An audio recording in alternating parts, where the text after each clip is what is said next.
Oh, I'm not taking it too seriously, even though it's English. Are you recording? Yes, I am. Yes, I am. Hi, everybody, and welcome to everybody on Zoom. This session is for people who use Blackboard and who have maybe many documents that they want to share during a course or often change documents. And we have two faculty up here who are using this concept of linking rather than uploading documents. And they're using it in two very different ways. So I'm going to have each of them explain what they do, how they do it, why they do what they do. And then we can have questions during and after. So I'm hoping to leave about 10 minutes at the end just for general questions and demos of what you have. So I'm going to have each of them record themselves and get in front of the camera and introduce themselves. And then we'll start sharing the screen for everybody. Okay. For purposes of the Zoom people, yeah, for purposes of Zoom people, my name is Shelley. I work in the postbac nursing program, and I'm going to be part of the presentation today along with my colleague, Carrie Alioki. So let her step in. And I'm Carrie Alioki. I'm the program coordinator for the postbac nursing program. I coordinate the whole program and then teach on both campuses between Duluth and St. Cloud. And Carrie is going to start. So I'll let you start share screen. This section of your learning is about managing files in a most efficient, time-effective, less workload. That's been my brag about managing files and documents, moreover, in the Blackboard platform. Again, most efficiently. So Carrie, okay. Now where do I get to? Let's move this guy. Oh, there you go. Okay, perfect.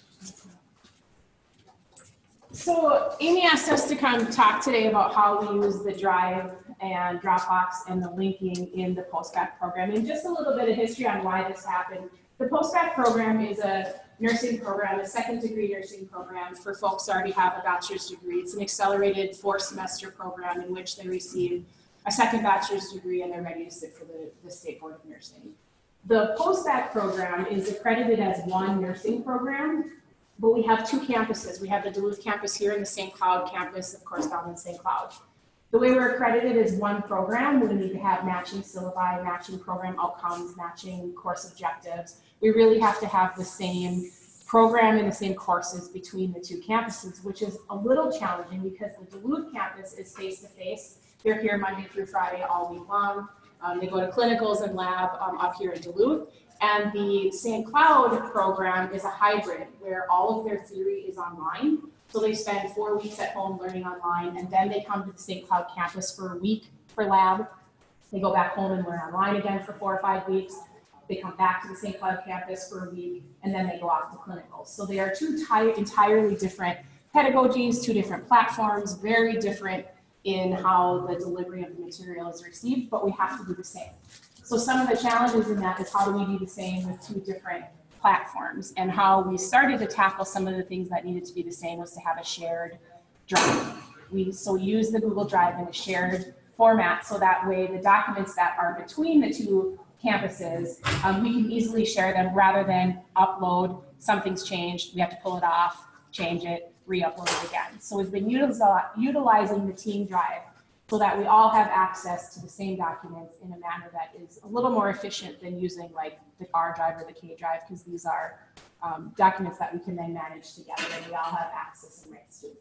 So you can see up in my team drive area, I have a couple different team drives that I'm a part of. The Duluth postbac team drive and the St. Cloud postbac team drive are for campus specific. All faculty on both campuses have access to those, but we sort of differentiated the needs for the two different programs, or the two different campuses, so that we can identify things that are just specific to one campus. But in the middle, then we do have a postbac program drive, which is the overall arching program, and we share documents through there. So as we kind of went through we went through a very large curriculum rewrite in the last couple of years. And as we did that, we were finding ways to streamline things, and using shared documents was one way to do that. And so one of the things that we were looking at is to save some time. And so by using the team drive and linking to our courses, we found it a little more efficient than if you know, in your course, if you upload your syllabus and you want to make a change, you have to take it off, fix it, and then re-upload it. Versus if we use the Drive, you just go into your Drive, make the change, and it automatically sends it out to your Blackboard course, and changes happen, like they're almost live changes that happen. So in the St. Cloud Team Drive, we have all of our courses listed in this Team Drive. And what I've started to do this past summer to get ready for our fall semester is in the course I'm teaching, I have uploaded all of my assignments here that we will be using. And some of them need to have changes every semester because they're group assignments. And so we need to change which groups and change some of the information on the worksheet. And by having it in the Drive, when I just go on there and change it, then it automatically sends it to my Blackboard course. So if I go over to my, how do I move this? They just drag here. Yeah, drag it. Oh, look at that. Hang on. So if I go into my Nursing 3645 professional course and I go to my theory tab, and they'll be learning Unit 1 this week or next week.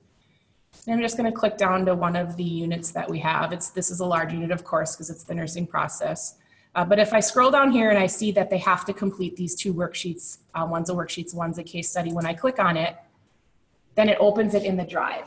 And for them, they can only view it. They can't edit the document. And so for them, what they'll do is when they open it up, they'll save it to their computer and then complete the worksheet. So it's no additional steps for the student, because if I had it loaded in my Drive as a worksheet, or loaded in the course as a worksheet, like I previously did, they still had to open it and save it to their computer. So this isn't adding any steps to the student end of it.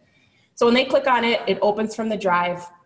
They can see it, they download it, they complete it, and then they upload it to the assignment Dropbox, which I think Shelly's going to talk a little bit about.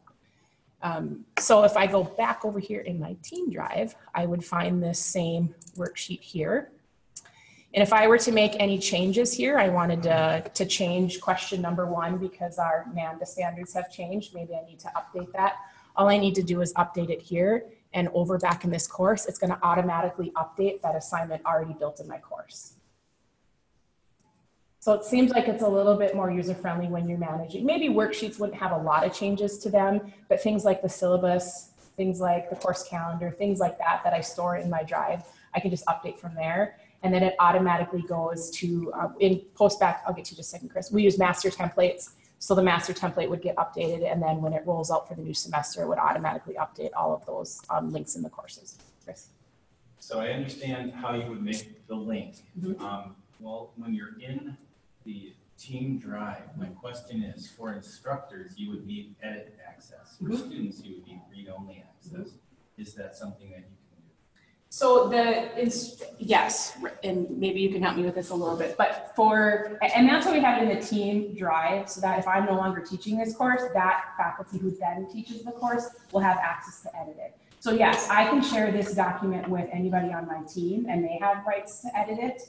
But how I share it in the Drive or in the course, I make sure that they only have the privileges to it. And I actually just went over this with Amy yesterday because I'm so panicking that I'm going to share the wrong link and then my students are editing my document. But she assured me and showed me that the way I copy and paste the link in, it is only view mode, so the students can't edit the document. I think if you think about a Team Drive is a fairly new concept with Google. But basically what a Team Drive is sort of like the Vikings. You have the Vikings own it, and you can have somebody who starts it that's like the owner of the team, but then they can put other people in it that have the edit rights. So like the other team members that would edit it. And then when you share it outside, it's sort of like us. We're watching it. So a student is just like somebody watching the game. So it becomes who you put on the Team Drive as the partners, the players, those people have the edit access. So you would have to add adjuncts if you wanted them in as edit access, or added a new teacher. So you see on the screen, you've got 5 members here. So the members basically are all players in there, and they can all have edit access. And then when you share a link within that, the automatic share is view only. Now you can change it to an edit mode if you choose to. So let's say you have a shared document that you want students to work on together. You can give anybody at CSS edit rights, but that's a secondary step. It's not an automatic step. You have to purposefully do that. So Chris was a step ahead of me. How do you link the drive So- to the Blackboard? It's actually very easy to do. So if I am Well, in let this, me back up. Go ahead and do this. Have you created a link to a website within Blackboard? Have you ever added a link to a website? Okay. So there you go. Okay, so I'm trying to think how I should. I can do it as well. It's up to you. Let me see if I can do this. Okay, I want to be careful. This is actually my live course, so I don't want to make any changes. But if you were going to link, let's just talk about linking anything first. So if you're in, this is Blackboard here, I'm in my assignment. If you click this link button and you click source URL, that's how you link directly to any URL. So if you want to link them to a video on YouTube and you copy and paste the link, you'll insert it here. And then when they click on that, it'll automatically bring them to that link. So in the Drive, if I'm in my assignment here, and this was this nursing diagnosis assignment we've been looking at, if we just right click here, it says get shareable link. And once this shareable link comes up, I will just copy this link. Maybe.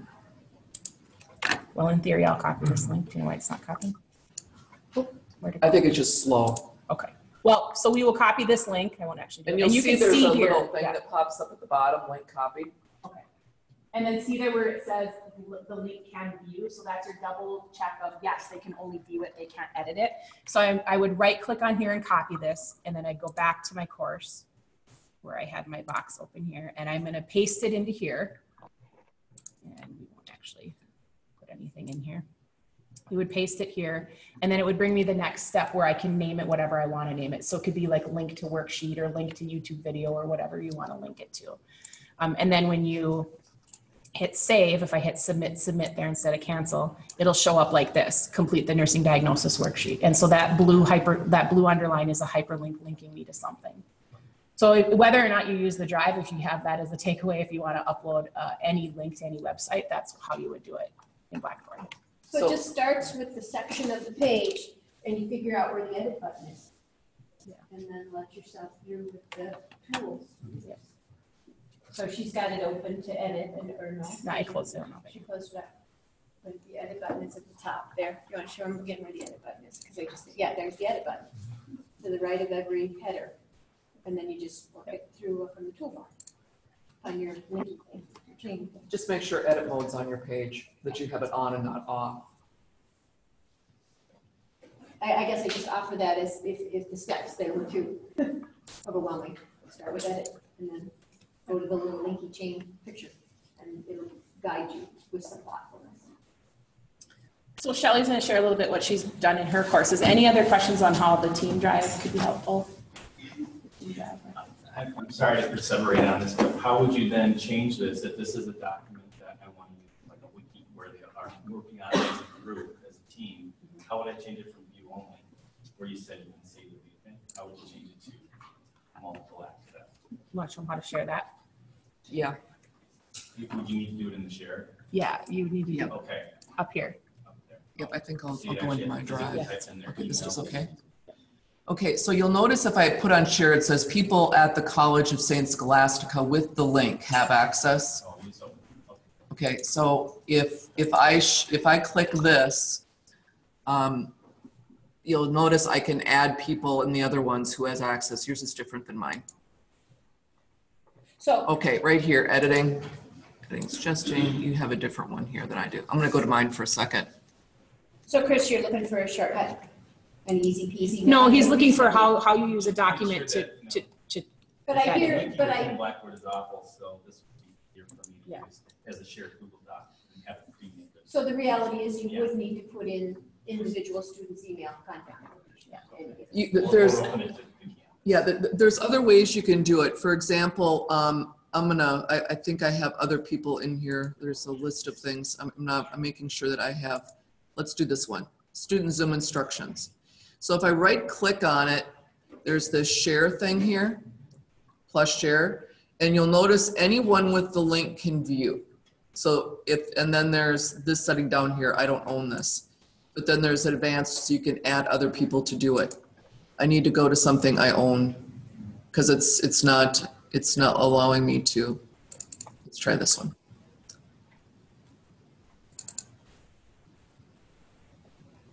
Okay, so I right click on this, I go share, and then here's where you see this. So anyone at St. Scholastica can view, change, and you can look, you'll see this list of things here on any Google Doc. So you can say, anyone at St. Scholastica can find an access, anyone with this link, no sign-on required. Okay, I can make this totally editable. So see what happened when I click that second one, access, anyone, if they have this link, can edit that document. And we use that a lot in the postbac program in terms of our working documents that we use together, like planning documents or calendar documents, things that we're working on. Right now we're working on a testing policy. So we have all edited and we can all go in there and make notes and edits and changes. So you would use that in the same way as students. Chris, good question. Yeah, there's a question online from Kelly Erickson. And she wants to know, she says, if the link is shared as view only, how does the student enter information on the worksheet? So they have, just like they would if it was uploaded to Blackboard as a Word document, they save it to their own computer, complete the worksheet, and then submit the assignment. So for them, it's no additional step retrieving it from the drive or retrieving it from Blackboard as a Word document. It opens up on their screen and they hit save to their own computer and then they work on it. The no modify or the no edit is about the document. It's not about additions to the document once they have it in the Word doc, once they download it. Yeah, once they save it to their computer, then it's just like a regular old Word doc that they can complete as a worksheet. The reason that we want it view only in the beginning is I don't want them changing my master. Yeah. Till then, you know, all the answers are on it for the rest of the students. Okay, Kelly says thank you. Yes.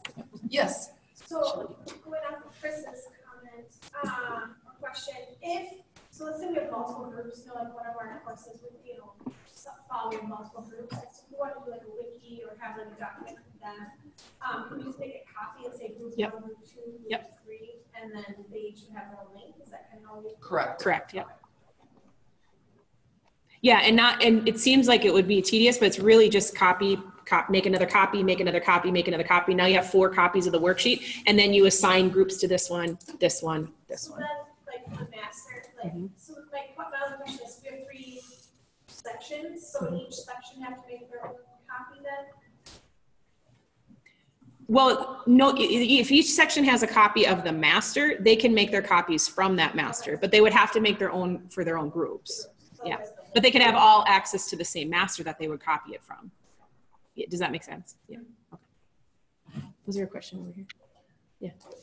I just wanted to verify, if you're a permanent full-time instructor teaching with 2 adjuncts and you don't want the adjuncts to be creating documents, you just set it up that way. Mm-hmm. Or don't give them access to the drive, or you can set it up so they only have view privileges and not edit privileges. Okay, I do that. I coordinate several. I'm 5 deep, and so 6 deep with me. But the 5 people, they just get share, not edit. And the people who were pictured in the panel are people who are team members, and we don't know from the picture whether they have edit rights or not edit rights. I think it might have actually been the Zoom panel, the people who are attending on Zoom. Yeah. No, that's okay. But that's a good question, because if you wanted to know who was members of the drive, if I go back to Team Drive, this is where you would find that. So you could see who's members of the Team Drive. And this is the St. Cloud Drive, so this is only the St. Cloud faculty. And notice, notice on this side here, it tells them what access they have. So that's where you could put your adjuncts in there. So they have access to all the documents, but you could change them to view only, so they actually couldn't make any changes. And you could actually change them also to comment.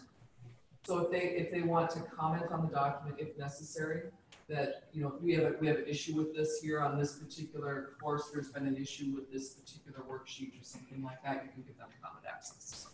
It's an option. No. Technically. So am I understanding correctly that your Blackboard course essentially looks the same? The only thing different is that you're limited instead of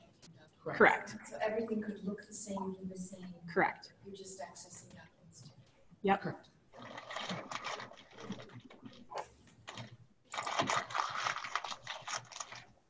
Okay, Shelley, I'm gonna let you take over. So this is the course that I'm going to execute here this fall, and it's my most recent for me in terms of what I've been working on. It's a nursing course. It's a lab course. In my lab courses, I have documents and documents and documents and ancillary documents and more ancillary documents. And so Amy and I started working about a year ago to really streamline my work around the fatigue and the exhaustion of all those documents theoretically, or ideally have to at some point take them off my hard drive. It was on my jump drive, and I had to, every time I would make a change, I would have to take the document down off the Blackboard. And then I had to load it from my hard drive, or my hard drive, I used a jump drive. And every time I made a change, I had to reload it. Take it down, change it, save it somewhere, and then upload it again. Yes. So, quick question. All you really have to do in Blackboard is override. So why is that so hard and why is this better? I mean, it's a one click to override it. I think it depends on the number of documents that you have and the number of links that you have. And I think she can demonstrate, but one of the courses that we redid, we had almost 300 documents in that course. So when you're looking at the overwriting each of those, it becomes overwhelming because there's multiple scenarios within each lab, there's multiple worksheets within each lab, all of them change every turn. I'm sorry for my density, but if you have 300 documents in Team Drive, you also have to go in and edit those, right? You edit them, but you don't have to do anything in Blackboard. You don't touch Blackboard. It links. It automatically. Once you edit it, it just goes in. Correct. Correct. You don't touch Blackboard ever again. So I would have had to, in my 300 documents, play with override constantly, and that would have been a whole other. So the beauty of this is, again, in Team Drive, if we look at the top down, if it's in the Team Drive, then I change it, and it just populates the Blackboard. Or alternately, I can show you where I'm going a little more in the trenches here. Again, it's a lab course. So I'm going to go to my lab, and you can see I have a plethora of lessons here, as people do. We've orchestrated that all these documents are linked, and for starters, you can see that I've on a left-hand column, easy access for students, is that the schedule is here. I do want to speak to a little bit about best practice with schedule. I mean, I discussed this would be a good opportunity to profile. Again, what the literature is saying is about having students know and be able to anticipate and know for the entire term where things are expected in terms of pre-lesson.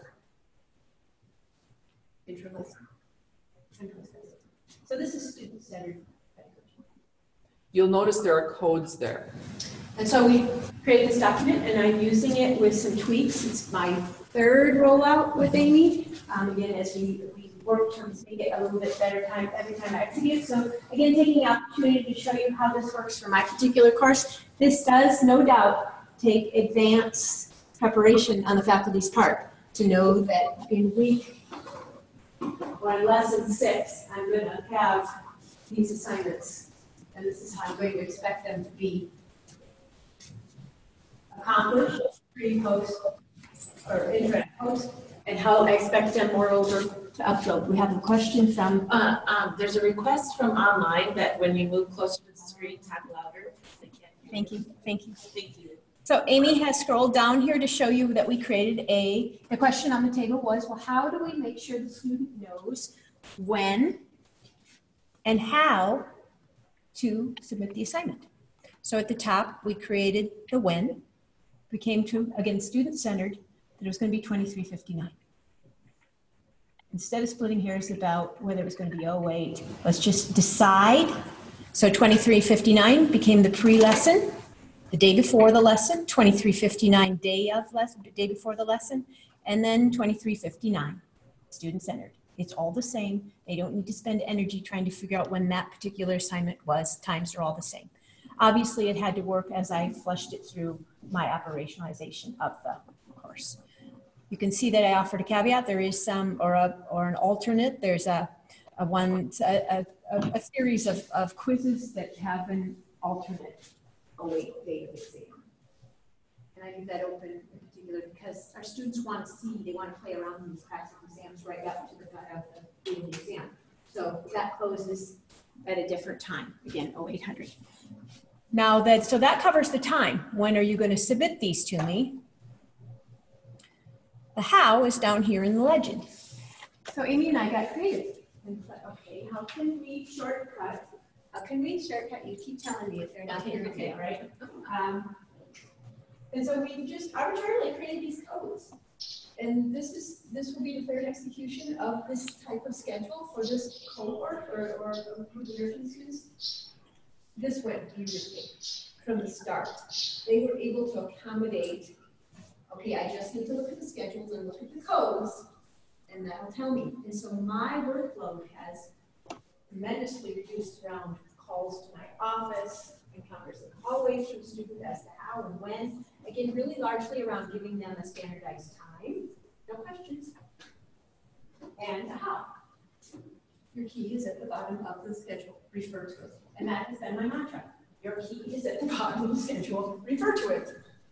But I can depend on it. We've tweaked it a little bit. I can depend on it, and now they have understood that they can depend on it as well. I will tell you, one of the things that's really nice about this is when we started this process, I said, I need a schedule. I need to know what the assignment is. I need to know when it's going to be due, and I need to know how it's going to be done. As instructional design. For instructional design. Has been, and this is what I asked her before this, how we could promote and advertise her assistance. And so she's identifying how she can help all of you. If you have a template, she's going to need a schedule to set up your course. And so your homework is going to be, again, to create the schedule, even in a rough, so that she can get started by going into your course to plug things in. So she'll take all these, go back up. She'll take all of these assignments out of the Dropbox, out of the storage place, and she will place them according to what your schedule says in Blackboard. Does that make sense? So instructional design does that for you. Am I over advertising? No, you're good. So why do it this way as opposed to have students submit in Blackboard? They are submitting in Blackboard. And I'll get to that. Here we go. So go back to lab. Which so I'm ones? going to get out of schedule. Or go back to schedule one more time, just because before I do that, I want to address any questions around the schedule. Again, best practice pedagogy is saying, let's offer student-centered, clear ideas of when they need to and how they need to submit. And I can't tell you the tremendous reduction in my workload. Front load, I had to work to make sure. So any questions around how this works? These columns are very course-centered. I mean, I modified this to reflect a course lesson number, a day of the week, and then a date. And this was negotiable with Amy and I because, again, we really wanted to have an idea to minimize the faculty load to make changes to any document. And anytime you put dates on stuff, then you have to remember to go in and make changes to the dates. But the students begged for this. They really needed to have dates. And so my log loss, it doesn't take me much. I just look at a source and I plug in dates. So any questions about how we have manufactured the codes? As you can see, the codes are, and I won't get into particulars, but again, worksheet upload, obviously, I think to me at this point, alternate, this is submitted alternately, upload.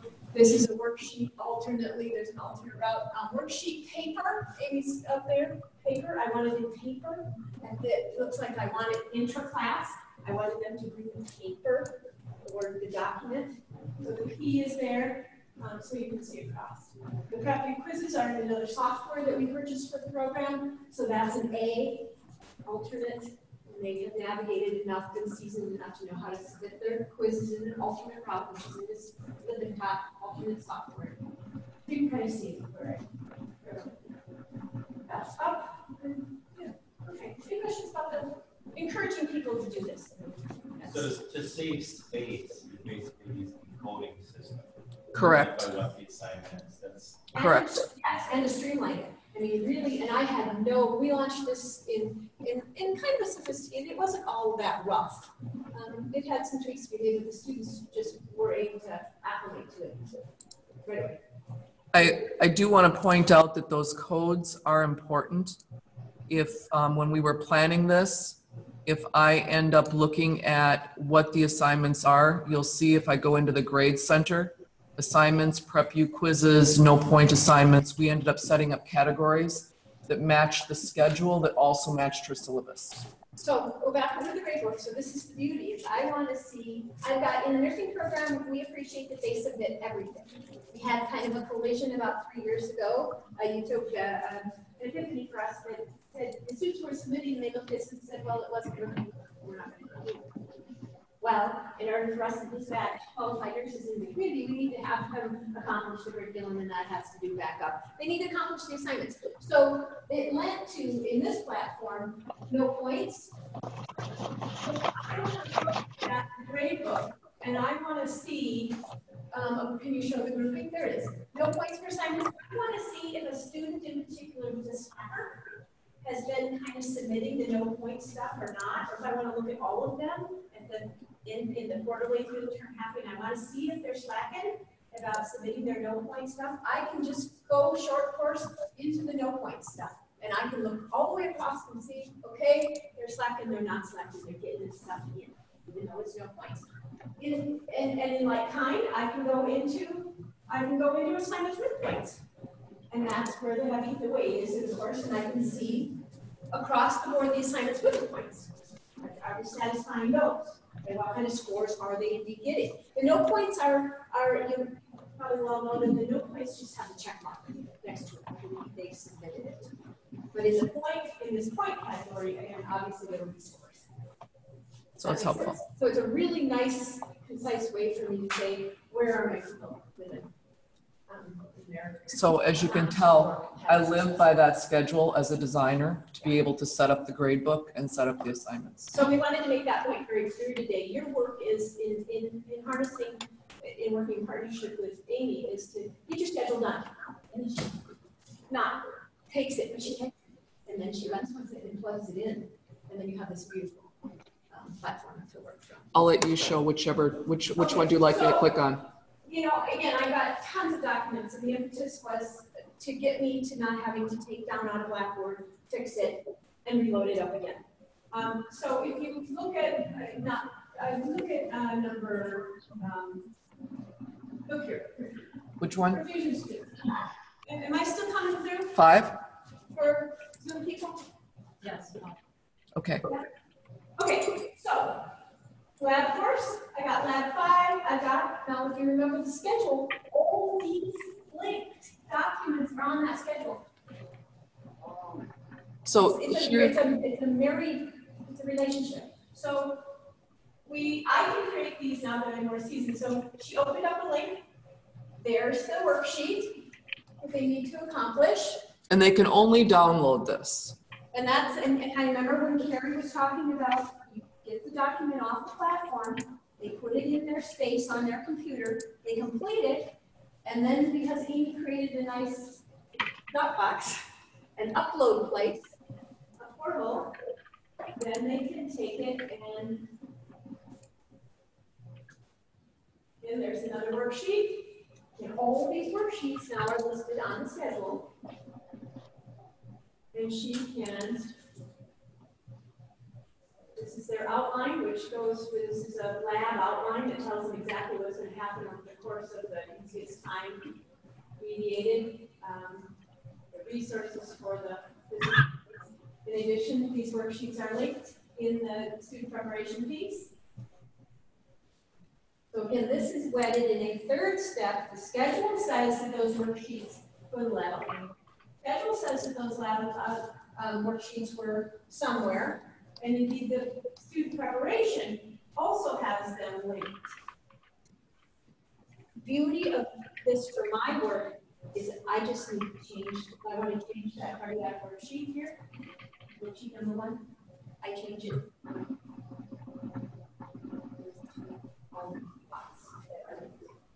So within a Google document, make a link. Yes. Maybe? Yes, you can. Yes. Now, what we're showing you here, this is actually Dropbox. It's not Google.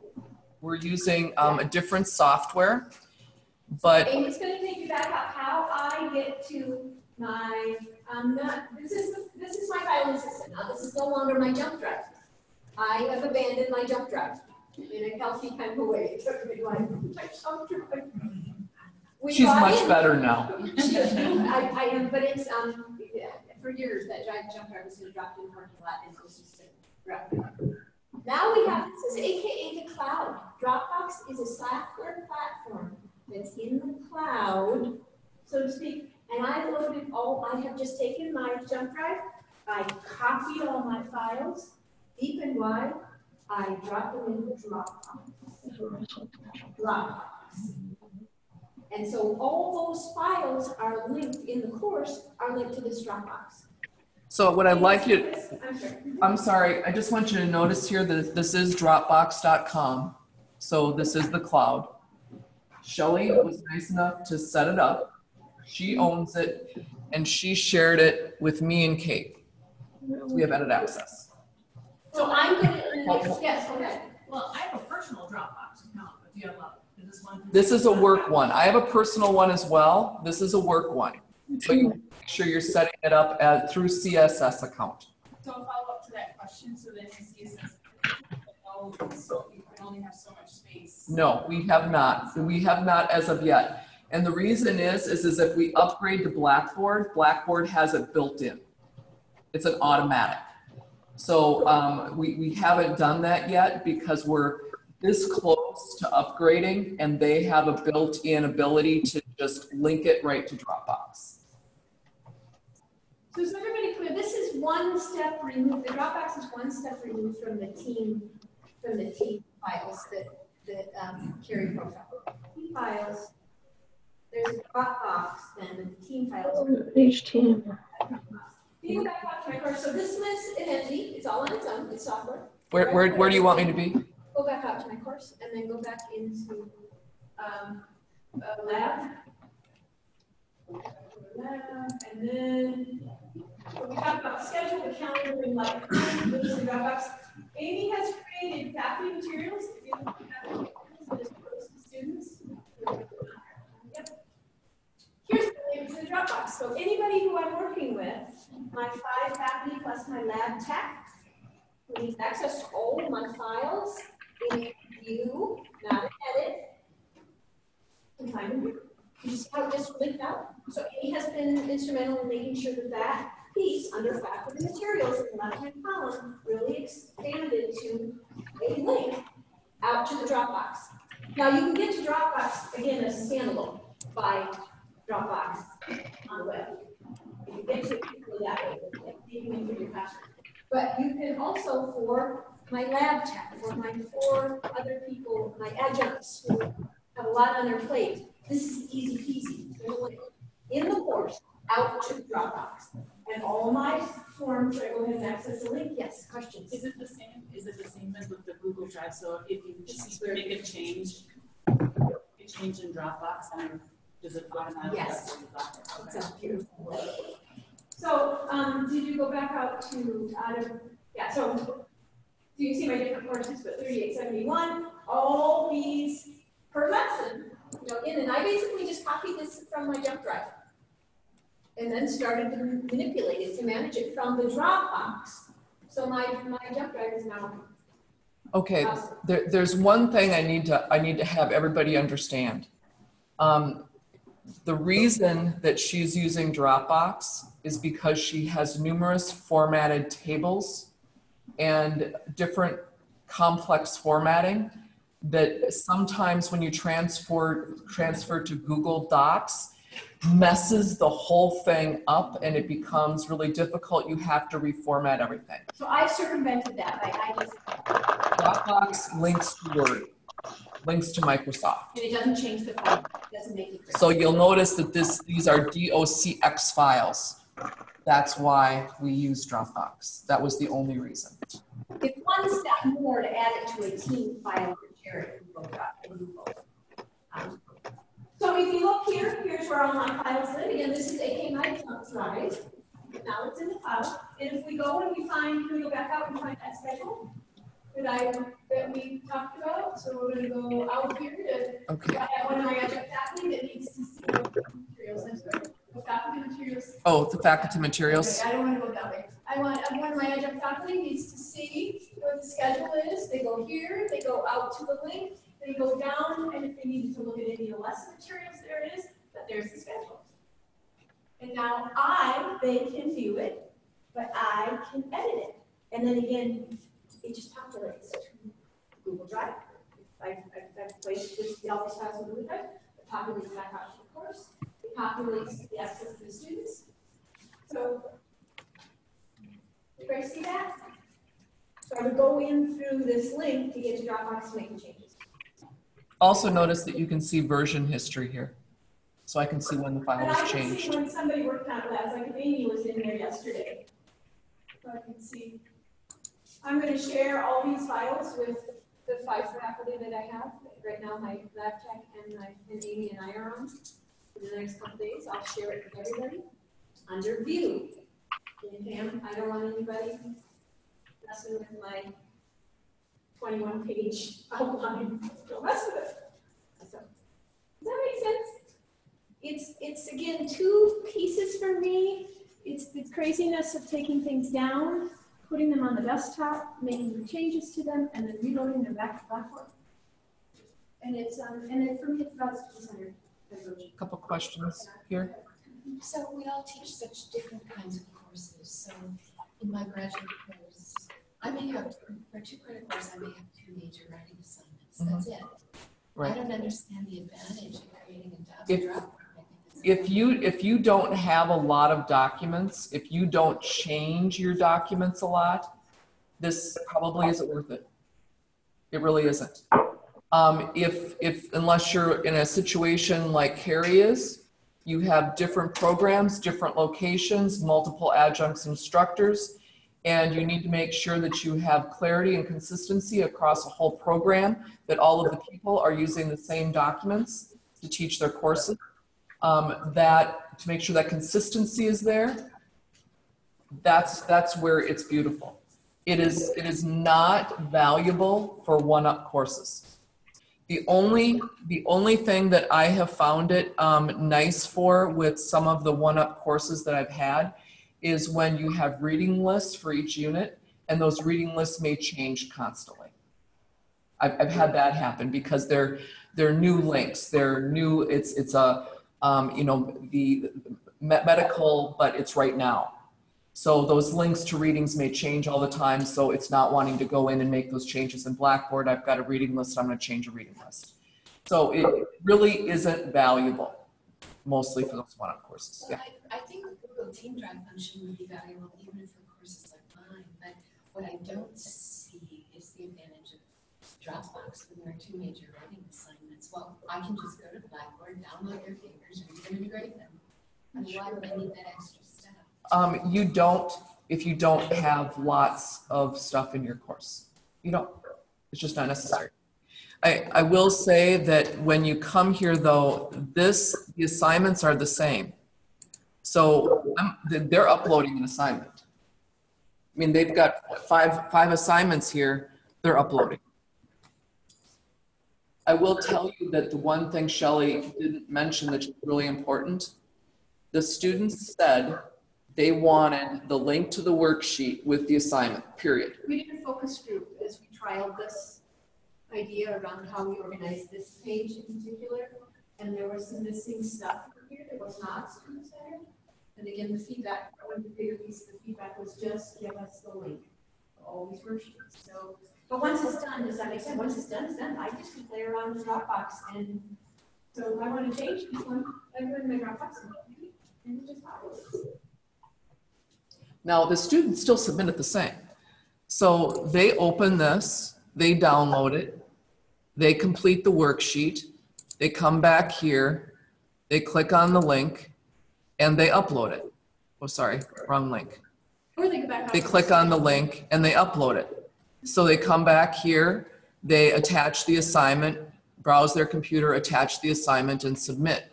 So their work is no different. They're still downloading a worksheet. They're still filling it out. They're still uploading it in the assignment. You're still looking at it in Box. So that process doesn't change. The only thing that changes is this link goes to a cloud, which is live, that she finds an error. She can change it without having to go back to Blackboard. That's the only thing. My only question was if you could elaborate a little bit more about the upgrading in Blackboard and why we haven't done that. Oh, it's because they had glitches. Oh. So what we're doing is we're evaluating where those glitches are to make sure that when we upgrade, we don't get 90 million calls to the help desk on why Box doesn't work anymore. So it's just mostly making sure things work.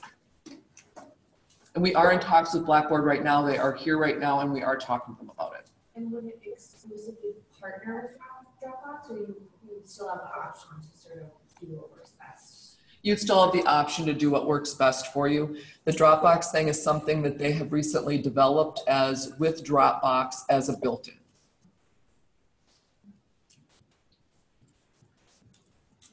When courses are transferred from year to year, all these links are preserved and everything stays in there. Yes. Which is the nice thing. It's one It's of really the nice for things. St. Cloud campus because we're a cohort model in the postback program. And we have 2 starts. So I teach the classes twice and back to back, and so any changes, they just automatically go over to both cohorts. It's just crazy great. I mean, from the life that I came from with my, again, 300 plus documents I have. Every time I go to, you wake up in the morning, you go, I just changed that yesterday, but I want to make one more change on it. It came down again. Change, save it, drop it back in. To go to Dropbox in the cloud and just make the change in it. I think the only other thing that I want to mention here is what's nice for me as an instructional designer. I get notifications that she just changed a file or she just uploaded something new. If she just uploaded something new, I go, okay, is that link there? Did she do that? I can go check and make sure that everything's okay. In terms of instructional design support, that's the level of support you get. She sniffs it and she goes in and checks. And then I get a quick email and say, did you want this that way? And I can say, yeah, just leave it alone. I intended it that way. But she's covering my finger in terms of making sure it's all coming together. There's one major difference between using Drive and using Dropbox. Dropbox links and looks at the name of the file. So if you change the name of the file, your link is no longer linked. That makes sense. It's just one of the rules of the game. So we took great time and energy to make sure that I liked the way these were labeled and that those were enduring. The way the file were going to be enduring. We didn't put, you could see we didn't put, there's some dates on there for years, but some of them were reduced to just the title of the course sheets. The ones that have a date, it was very intentional that 17 and 18 are still there, and I won't get into that. But again, we reduced them to not have, if it was named that, it was going to be, it could be that in 5 years. But once you standardize the name on the file, and then you can manipulate anything on that, in that file. Yes. So I just had a question too, when it comes to notifications, how are you notifying students about any changes, or are all these changes happening before? Definitely, yes. The project is to have it all done, and I'm done. The intention is to address the pressure around students that have it done in advance. I opened it yesterday, 5 to 7 days this month. Plus, probably 5, 7, 10 days to open. So I opened yesterday. It's done. Now will there be something that comes up on the schedule that I say, certainly in this process of getting it right, that I send out an announcement. Say, FYI, I changed this. So you're going to make it as done as I can get it before I open it. Yesterday I was scrambling around the syllabus for that very reason, to make sure the syllabus was done. And I wasn't going to have to backtrack and post some announcements to say, I'm so sorry, I made some changes. So it is an effort, it is a front load effort. And to that point on the syllabus or any changes, there were changes with another course last term that we found, you know, little errors here and there that we had to fix. So she just made an announcement, and I belonged to the course just to make sure that things go okay. And I could see, okay, fine. She ended up finding an error. I went back in, I made sure there weren't other errors further down the road. So she just simply makes an announcement saying there's a change. Do all courses and programs have this degree of instructional support? They do if I'm involved. They do if Nikki's involved. They do if one of our department's involved. But unless somebody involves us, we don't know. And you need to know that I think might be pivotal to help you, Pam, is that in the last year and a half, their staff to support us has quadrupled 5 times more of the individuals. We were struggling. There was no support. It used to be some kind of funding issue, so the designated online programs like RNDS and online postback, whatever, got instructional design support. The rest of us didn't, so. Well, there's something called a technology fee right now. And if you try to find me online, you better look for the technology fee department, because Eric and I and Sarah belong to the tech fee department, because that's who funds us. Tech fees fund us. And that has only been developed in the last year and a half. That life has changed. I mean, she is at my fingertips, just shy of. I mean, if she can do it, I mean, I heard the responsiveness from the whole team. Jane Fins on down is incredible. They just, anytime I get the responsiveness. I will warn you though, my wireless is out at home, so you can't get me past 4:30 right now. Hopefully the next week it'll get fixed and I'll be back up and running. So it's changed. It's been on. So if you want to do something like this, if you want to check it out, you can call Carrie, Shelley. My email is anelson18. There's a few Nelsons, as you can probably imagine, a few A Nelsons. So it's anelson18. And feel free. And I would be happy to deliver anybody a template. You know, if you want to start a schedule, I'll give you mine. And then you can manage those columns in a table. It's a Word doc table. That's all it is. And it gives you an idea. And you may not need 3 intro and post. You may just need something else. But again, front end for students. Again, that's one of my philosophical passions. We need to know what the end is. They 16. In our population, I'll add just a little, they're adults. They got more kids, they got kids, they got, if no other population needs to know, they have to be 16 to manage their time, population. And not that our 18-year-olds don't need that, they don't have the right to that. It's a project for faculty up front, but once it's done, it's done. Does that make sense? So I'll be happy to give you any kind of document stuff, offer you a template. So I know. Thank you so much. Thank you. Carrie and I'd be welcome to entertain any clarifying questions if you have. I understand that there's a little